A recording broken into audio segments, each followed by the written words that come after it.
Heute erzähle ich dir etwas über ein Thema aus der Geschichte, und zwar über die Kreuzzüge und welche Rolle Deutschland dabei spielte. Wenn du diesen Podcast unterstützen möchtest, komm gerne zu Patreon. Jetzt zum Thema. Die Kreuzzüge waren Kriege, die im Mittelalter stattfanden, vor allem zwischen Christen und Muslimen. Sie begannen im Jahr 1096 und endeten im 13. Jahrhundert. Es ging hauptsächlich um die Kontrolle von Jerusalem und anderen heiligen Orten im Nahen Osten. Aber wusstest du, dass auch viele Menschen aus dem Gebiet des heutigen Deutschlands an den Kreuzzügen beteiligt waren? Im 11. Jahrhundert war das Gebiet des heutigen Deutschlands ein Teil des Heiligen Römischen Reichs.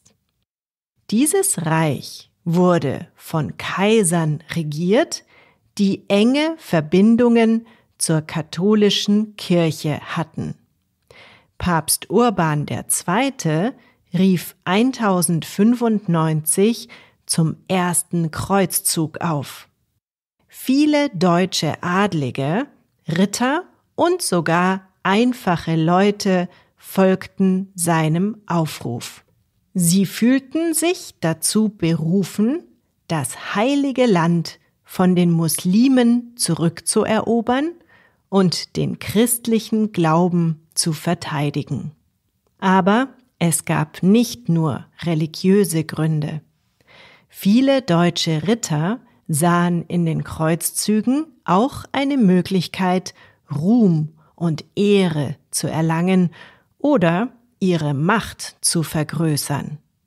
Es war eine Chance, Abenteuer zu erleben und sich in der weiten Welt zu beweisen. Gleichzeitig versprach die Kirche den Teilnehmern die Vergebung ihrer Sünden. Und das war für viele Menschen damals ein sehr starkes Motiv. Kommen wir zu den deutschen Rittern. Beim zweiten Kreuzzug zum Beispiel führte der deutsche König Konrad III. Eine große Armee in den Nahen Osten. Konrad war der erste deutsche König, der aktiv an einem Kreuzzug teilnahm. Aber sein Kreuzzug war nicht sehr erfolgreich. Seine Armee wurde in der heutigen Türkei von den Muslimen besiegt und nur wenige Ritter kehrten nach Hause zurück. Der dritte Kreuzzug ist der vielleicht bekannteste in der deutschen Geschichte. Papst Gregor VIII.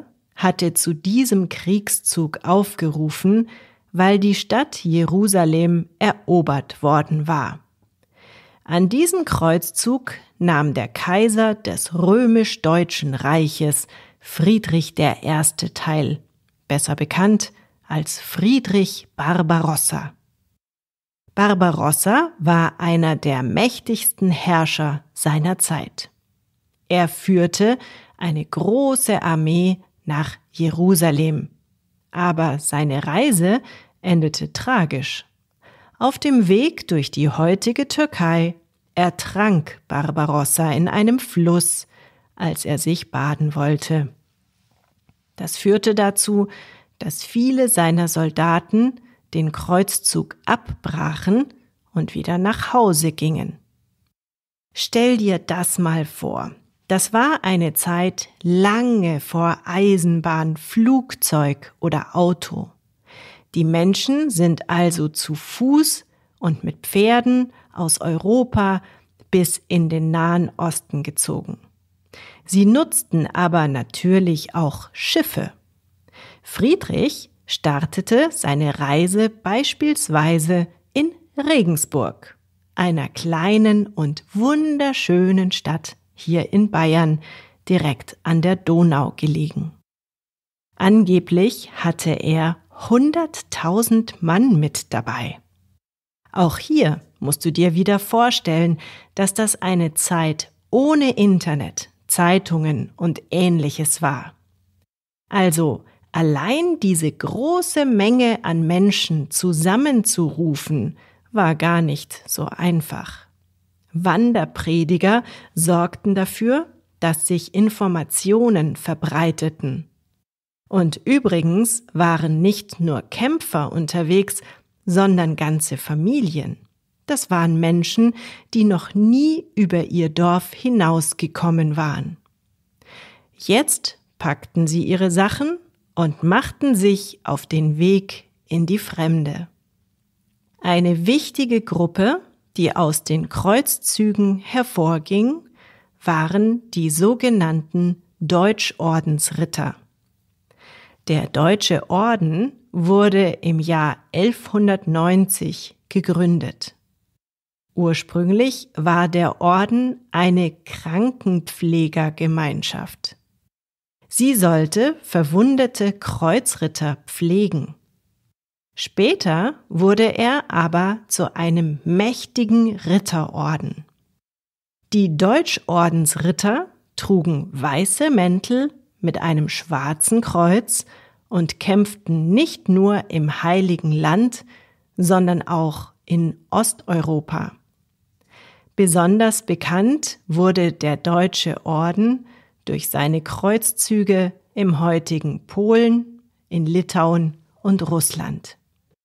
Sie gründeten dort den Staat des Deutschen Ordens, der für viele Jahre eine wichtige Macht in der Region war. Übrigens fanden die Kreuzzüge nicht nur im Nahen Osten statt. Auch im heutigen Deutschland gab es Kreuzzüge, zum Beispiel den Wendenkreuzzug im Jahr 1147.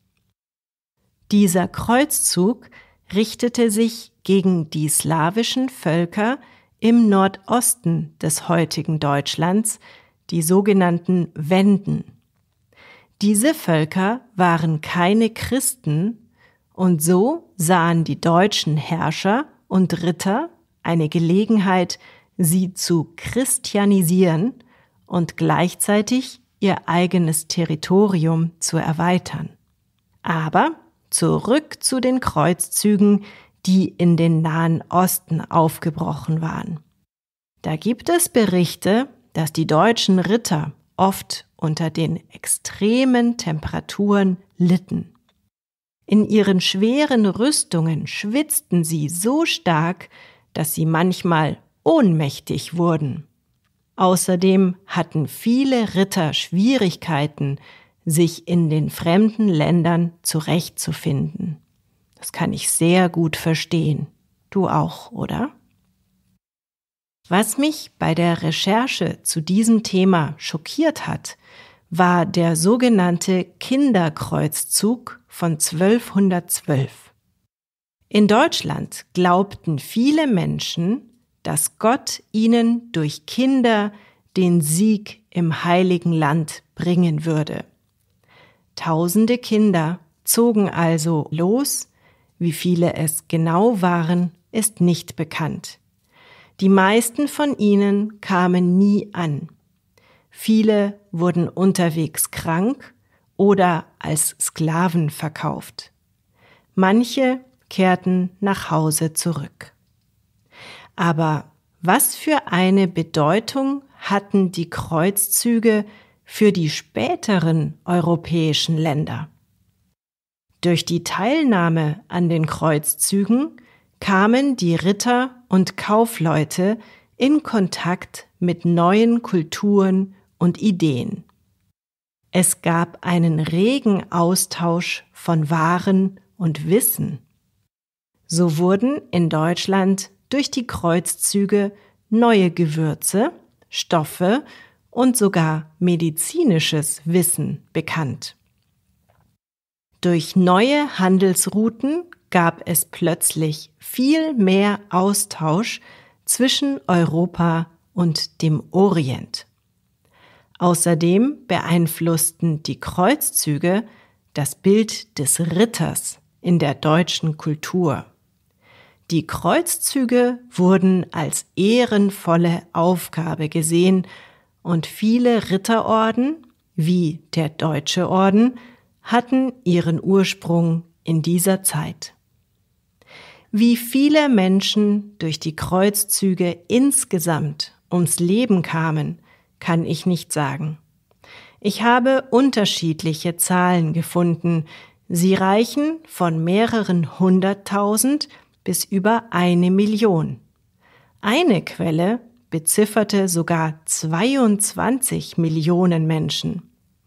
Dabei geht es natürlich nicht nur um die Ritter, sondern auch um Zivilisten, die durch Plünderungen, Belagerungen, Krankheiten und Hungersnöte starben. Das war Slow German, der Podcast zum Deutschlernen mit Annik Rubens. Mehr gibt es auf www.slowgerman.com.